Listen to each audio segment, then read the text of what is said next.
Kung hindi siguro naniniwala ang marami na may unawaan ng Kim Pao. Maaari sigurong sabihin ng ilan na nanganganib si Paolo Avellino na masungkit ng iba si Kim Chiu. Viral ang isang video ni Kim sa airport ng Auckland, New Zealand kung saan pinagkaguluhan ng kapamilya star ng ilang male locals doon.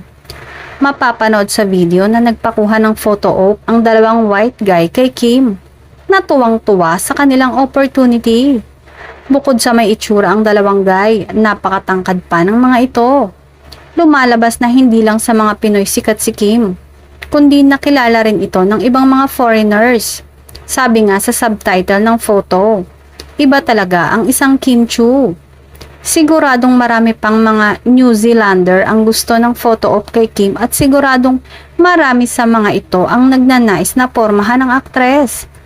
Pero syempre, naniniwala ang maraming netizen na may naiwang puso si Kim sa Pinas at yun ay kay Paolo. Samantala, tila nakarating naman agad ito sa aktor at tila may parinig sa kanyang nakaraang tour.